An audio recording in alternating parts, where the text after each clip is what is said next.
Bienvenidos a esta sección de Consultorio Jurídico Online. Esta sesión estamos nuevamente encontrándonos el día de hoy para poder trabajar el tema que amerita para esta semana, y tenemos le damos la cordial bienvenida a la doctora Gina Cabrera Méndez, quien el día de hoy va a hablarnos sobre el tema de transferencias de propiedad por compra y venta. Entonces, invitamos a todos los presentes para que puedan formular sus preguntas a través de las diversas redes sociales que tenemos de la Universidad de San Martín de Porres. Entonces, le cedemos la palabra a la doctora. Muchísimas gracias de antemano por su participación. Y bueno, podemos dar inicio a esta sesión, estimada doctora. Buenas tardes, mi nombre es Gina Cabrera Méndez y bueno, el día de hoy, como bien lo indicó Luisa, vamos a hablar un poquito sobre lo que es las transferencias por compra-venta. Iniciaremos explicando cuáles son los alcances de la compra-venta y cómo es su vinculación al momento de acceder a este acto en el registro. Quien les habla labora en la Oficina Registral de Camaná y me desempeño como asistente registral. Por ende, la charla la voy a dirigir y la voy a abocar a esta rama, ¿no? Pues empezamos diciendo de que toda rogatoria que se incorpora al registro o toda solicitud que presenta el administrado ante el registro se sustenta en el principio de rogación, que está regulado en el artículo 3 del TUO del Reglamento General de Registros Públicos, el cual nos dice pues que los asientos registrales se extienden a instancia de los otorgantes del acto o del derecho o del tercero interesado, en virtud del título que conste en instrumento público, salvo disposición en contrario. Así también nos dice este principio que la rogatoria alcanza a todos los actos inscribibles contenidos en el título, salvo reserva expresa. Uno de los actos más concurrentes en el registro es pues la compra-venta. Entonces, si yo como usuario presento mi solicitud de compra-venta ante el registro, deberá estar sustentado en un instrumento público, ya sea de carácter notarial o, ¿por qué no?, de carácter judicial o administrativo, ¿no? Depende del procedimiento o del tracto que ha seguido mi derecho de propiedad para poder incorporarse al registro. Esta vez nos vamos a limitar a las transferencias por compra-venta a mérito del instrumento público expedido por notario público, es decir, las escrituras públicas. Bueno, pues, ¿cuáles son los alcances que nos dice nuestro Reglamento General de Registros Públicos para poder calificar o evaluar un acto de esta naturaleza? Los alcances están regulados en el artículo 32 del TUO del Reglamento General de los Registros Públicos. Y este artículo nos define claramente los límites que tiene el registrador público y la segunda instancia, que es el Tribunal Registral, para poder evaluar aquellos actos que son incorporados al registro, denominados compraventas, ¿no? Primero nos dice que vamos a confrontar la adecuación del título con el antecedente registral. ¿A qué se refiere esto? Dentro de esta evaluación que hace el registrador o que hace el tribunal, se va a evaluar pues que la titularidad del predio coincida con el antecedente registral. Vamos a evaluar que la descripción del predio coincida también con lo que consta en el registro. Un aspecto importante en este aspecto es que esta descripción del predio afectado con la compra-venta, si bien no va a ser idéntico a lo que está establecido en registros públicos, sin embargo, voy a tener que recabar los elementos suficientes que me permitan identificar que el predio objeto de transferencia es el mismo que consta en el registro. Cuando hablamos de la titularidad, nos dice pues que si en el instrumento público el titular registral es la persona A, pues en el registro debe constar también la persona A. A falta de ese dato, tendrá el administrado que regularizar por el tracto sucesivo la inscripción de su derecho de propiedad. Así también vamos a verificar la existencia de obstáculos que emanan de la partida en la que va a practicarse la inscripción.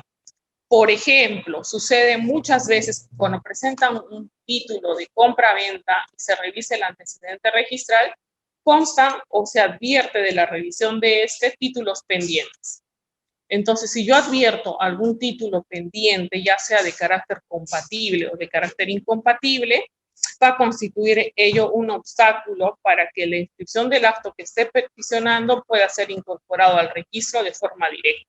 Tendré que superar este obstáculo para que el acto peticionado, el acto rogado, pueda ser inscrito.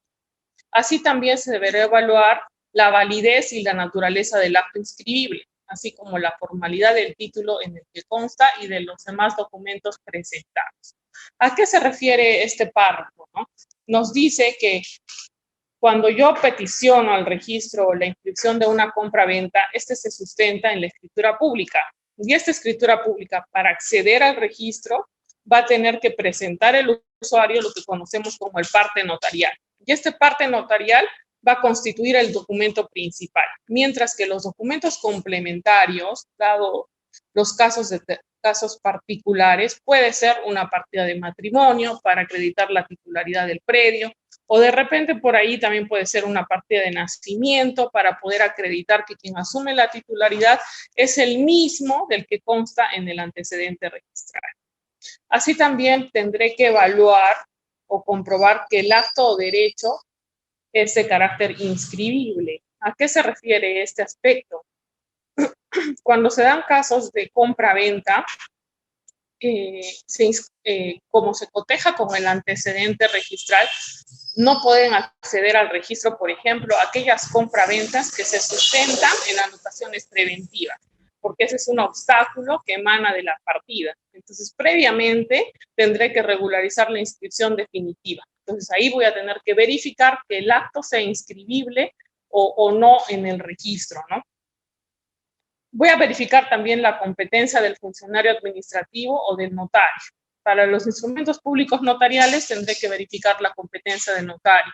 Pero como sabemos, si bien antes la competencia notarial era de carácter restringido, ahora con la modificación del decreto legislativo el 1049, el artículo 50 me parece, nos da la potestad de que los notarios públicos asuman competencia para poder intervenir en la celebración de las compraventas a nivel nacional, siempre que utilicen el sistema de verificación biométrica para la identificación de los otorgantes, ¿no? Caso contrario, dejar constancia de la justificación de no haberlo hecho, pero este sistema de biométrico va a permitirle al notario tener mayor alcance para poder determinar su competencia. Otro aspecto relevante en cuanto a los alcances de la calificación registral en los actos de compra-venta es pues verificar la capacidad de los otorgantes.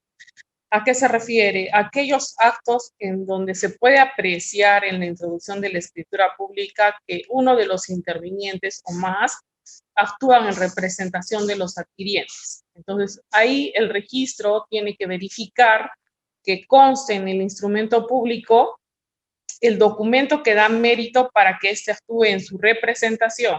No es obligatoria la inscripción, es decir, de que registros públicos no te va a exigir que inscribas el otorgamiento de poder o la disposición donde te conceden a ti la facultad para poder vender o disponer de algún predio, ¿no? Lo que te va a pedir registros es que acredites, porque sabemos que toda inscripción en el registro es facultativa, no es obligatoria. Entonces tú vas a tener que acreditar que tienes facultad para comprar ese bien o que tienes facultad para vender ese bien y que estás actuando en representación de uno de los intervinientes de ese acto, ¿no? Como el que estamos tocando, que es el acto de la compra-venta, ya sea tanto para personas naturales o para personas jurídicas. Lo que sí nos exige la norma es que ese mandato sea de forma expresa, que conste en el instrumento público la reproducción de la delegación de facultades de forma expresa, donde se detalle que tal persona va a asumir la representación para compra o venta de un determinado predio, donde consten elementos suficientes que me permitan dar validez o me permitan identificar de que el predio afectado es el mismo pues del que se está detallando en la delegación de facultades, al igual que en personas jurídicas. Más no me va a exigir la obligatoriedad de la inscripción, no es exigible, ¿no? Así pues, otro de los aspectos relevantes es la rectificación de oficio. ¿A qué se refiere? Si el registrador público o el tribunal advierte de que para poder acceder al registro, ese acto de compra-venta debe realizar un acto previo que es de oficio porque se advierte un error material, ya sea en el nombre, en el área que se coteja entre el asiento y el título archivado. Entonces, el registrador tiene la obligación de proceder a extender el asiento de rectificación de oficio, conocido también como la rectificación de errores materiales, más no la rectificación de errores de concepto, que para ello sí voy a necesitar un documento fehaciente que los acredite, ¿no? Porque es por la redacción vaga, ambigua o inexacta de algún título que en algún momento fue incorporado al registro. Entonces, vemos pues que los alcances de la calificación registral en cuanto a la inscripción de la compra-venta y su incorporación al registro están detallados de forma expresa en el artículo 32 del TUO del Reglamento General de Registros Públicos. Así pues, se sustenta en las diferentes resoluciones expedidas por el Tribunal Registral. Los casos más controvertidos es los que he pasado a exponer de forma breve, como es la discrepancia del nombre entre el titular registral y el que se delimita o se define en la introducción del instrumento público, y en cuanto a la identificación del bien objeto de la transferencia. Entonces, ¿cuál es el punto que yo debo atacar para poder acceder al registro cuando tengo algún tipo de inconveniente en cuanto a ese tema? Si es la discrepancia del bien objeto de transferencia que se indica en la escritura pública porque difiere del que consta en el antecedente registral, tendré que acompañar instrumento público idóneo que me permita acreditar que ambos predios afectados son los que están siendo objeto de transacción, ¿no? El que consta en el registro y el que detalla en mi escritura pública. Valga la redundancia, podré adjuntar un certificado de numeración, un certificado de nomenclatura o buscar elementos suficientes que le van a permitir acreditar ante el registro de que se trata del mismo predio afectado, del mismo predio objeto de transferencia.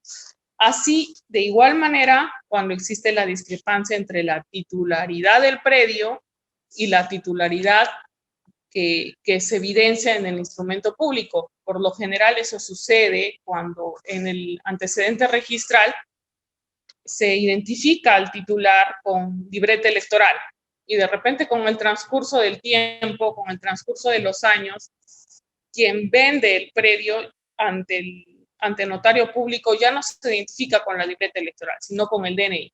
¿Cuál sería el instrumento idóneo que yo podría presentar que le va a permitir al registrador acreditar, o me va a permitir a mí como administrado acreditarle al registrador de que se trata de la misma persona quien asume la condición de titular y quien asume la condición de transferente?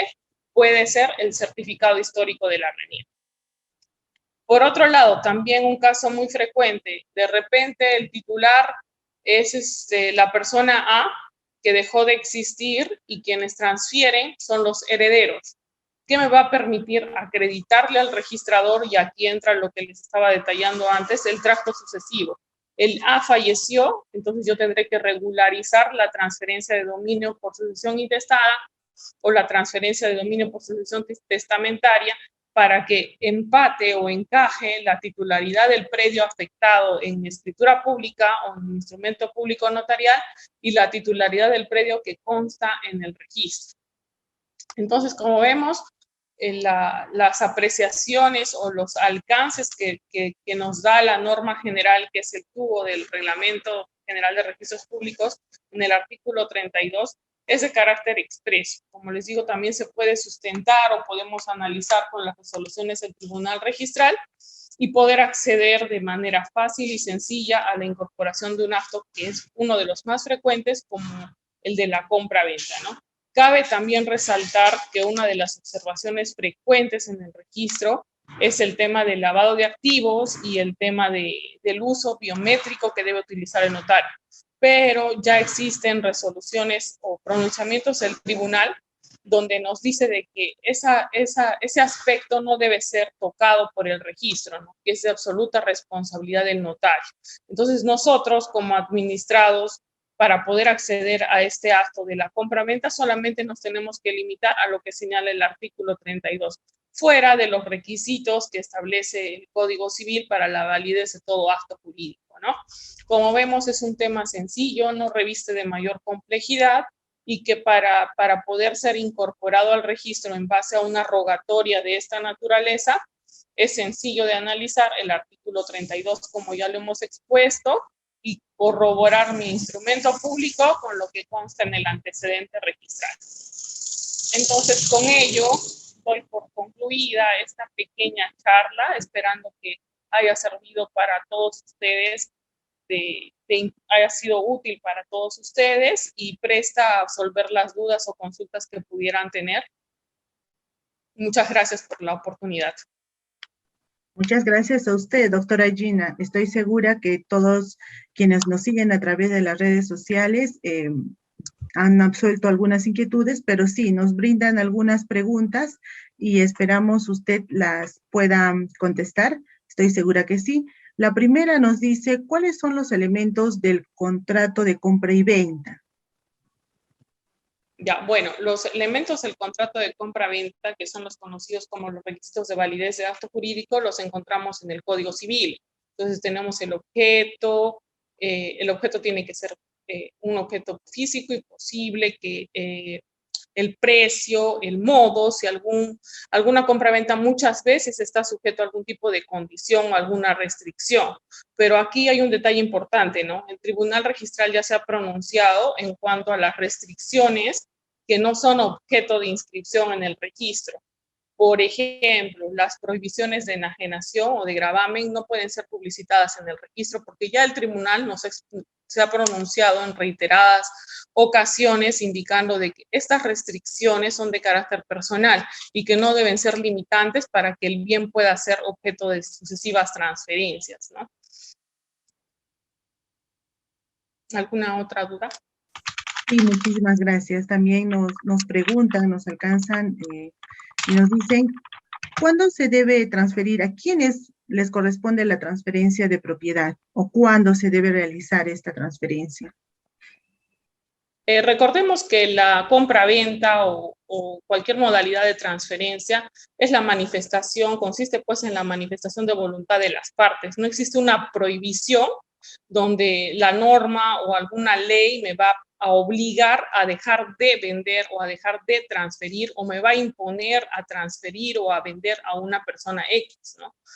Se trata justamente de eso, de la materialización de la manifestación de voluntad de los otorgantes, de poder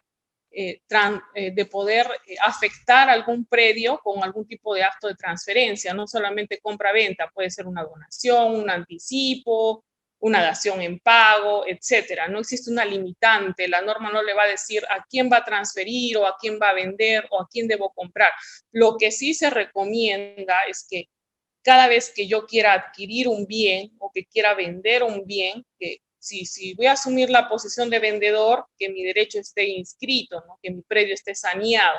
Y si voy a asumir la posición de comprador, de igual forma, puedo acudir al registro por los diferentes canales, no solamente de manera presencial, sino también de manera virtual, porque Registros Públicos ha abierto una serie de canales para poder visualizar las partidas, para poder obtener información de quienes asumen la titularidad de un determinado predio y así no verme sorprendido, ¿no?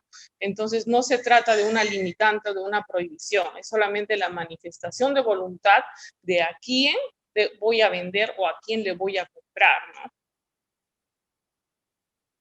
Muy interesante, doctora. Definitivamente este tema, creo que a muchos de los que están presentes y escuchándola están absolviendo las inquietudes que tienen, sobre todo porque hoy en día se ha escuchado mucho de la transferencia de propiedad de compra y venta, a veces como un adelanto, me parece, de la herencia también, ¿no?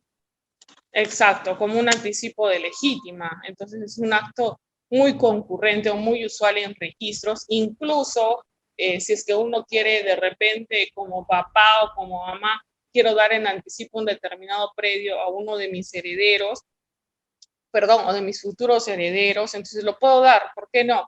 Es más, se puede constituir hasta algún tipo de carga para, como padre, garantizar de que voy a seguir en posesión del bien, como es el usufructo vitalicio, que es un acto muy frecuente. Se hace el anticipo de legítima y en el mismo instrumento notarial se constituye un usufructo vitalicio. ¿A qué se refiere? Al derecho que se le otorga al mismo vendedor para que pueda usar y ejercer la posesión del bien afectado hasta el último día de su vida, ¿no? Entonces es una forma de velar por la integridad de nuestros papás o de quien de buena fe nos ha dado ese predio en anticipo, ¿no? Doctora, también en una oportunidad logré escuchar a un grupo de personas cuando recibieron este anticipo de la herencia, que de repente cuando tenían el apellido mal escrito, ¿eso también afectaba en este proceso? ¿O eso es mentira? Claro, como les comenté hace un momento, el detalle está que cuando yo celebro algún tipo de acto voy a tener que cotejarlo con el antecedente registral, ¿no? Y qué es lo que, además, el documento principal para la inscripción de un anticipo de legítima, además de la escritura pública, es la partida de nacimiento, para poder acreditar el entroncamiento entre los familiares que celebran ese acto, ¿no? Entonces, si yo veo de repente que existe una discrepancia entre el nombre de uno de los otorgantes con el que consta en el antecedente, yo como administrador voy a tener que acreditarle al registrador que se trata de la misma persona. Por ejemplo, ¿no? Si de repente el titular del predio está solo con un apellido, pero sí está en el antecedente su DNI. Entonces yo puedo presentar un certificado de la RENIEC o de repente puedo presentar una copia certificada del DNI y con eso acreditarle al registrador de que se trata efectivamente de la misma persona, ¿no? Lo que les estaba comentando, a veces hay partidas muy antiguas donde a los otorgantes se les identificaba con la libreta electoral, o algunos casos en donde cuando son policías o pertenecen a este tipo de instituciones se les identifica con el CI, con el carnet de identidad. Entonces, para poder acreditarle al registrador de que se trata de la misma persona, tendré que recurrir a otro documento fehaciente que me dé certeza de ello, ¿no? Libreta electoral y DNI, por lo general suelen presentar el certificado histórico de la RENIEC, donde allí consta el canje que se hace de la libreta electoral al DNI, ¿no? Y viceversa. La idea o lo que nos dice el tribunal es que el registrador no te va a exigir de que sea idéntico el nombre, pero sí de que tengas elementos suficientes que te permitan acreditar de que se trata de la misma persona. Muchísimas gracias, doctora.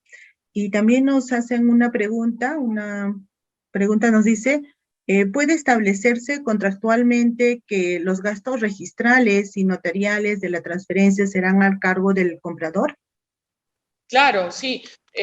Les reitero, ¿no? Recordemos que el acto de la compra-venta es la manifestación de voluntad de los intervinientes. No existe algún límite o alguna restricción para poder establecer en algunas de las cláusulas de la minuta lo que yo estime conveniente. Porque ¿dónde se materializa mi manifestación de voluntad? En la minuta. La minuta es la que se eleva a escritura pública y finalmente la escritura pública es la que se incorpora al registro a través del parte notarial. Pero no existe restricción alguna en la que yo no pueda someter a mi voluntad de que sea el comprador o que sea el vendedor quien asuma los gastos notariales, incluso los gastos registrales. Puedo incluso hasta consignarle las cláusulas que yo estime conveniente de acuerdo a la manifestación de voluntad que yo consolide, ¿no? Por ello no hay restricción y no hay limitación. La única restricción es la que les comenté en cuanto a la disposición del bien. No puede prohibirse la disposición de enajenar el bien. Eso sí está restringido. Ustedes lo pueden colocar en la escritura pública, pero esas cláusulas se dan por no puestas, porque no surten efecto, ¿no? Efecto alguno. Muy bien, muchísimas gracias, doctora. Si no hubiera alguna otra consulta, entonces, si no hubiera alguna otra pregunta, entonces agradecemos reiteradamente a la doctora Gina Cabrera Méndez por habernos abordado este tema que es muy interesante, que es la transferencia de propiedad de compra-venta, ¿no? Agradecemos nuevamente a usted, doctora, y también la invitamos de repente en otra oportunidad para que volvamos a tocar este tema, que estoy segura que muchas personas se han quedado de repente con alguna inquietud una vez que vean este enlace, este video, y bueno, vamos a continuar con el tema. Bien, doctora, de esta manera entonces nos estamos despidiendo de este consultorio jurídico. Agradecemos también a la a la Escuela Profesional de Derecho, quien nos ayuda siempre para poder trabajar esta parte de proyección social de la Universidad de San Martín de Porres. Muchas gracias, doctora. Muchas gracias a usted y gracias por la invitación. Muy amable. Permiso. Hasta luego, doctora, hasta otra oportunidad. Entonces nos encontramos con todos los demás hasta una nueva oportunidad. Los esperamos el siguiente viernes a las 4 de la tarde para abordar otro tema interesante que vamos a desarrollar durante estos días, ¿no? Muy buenas tardes.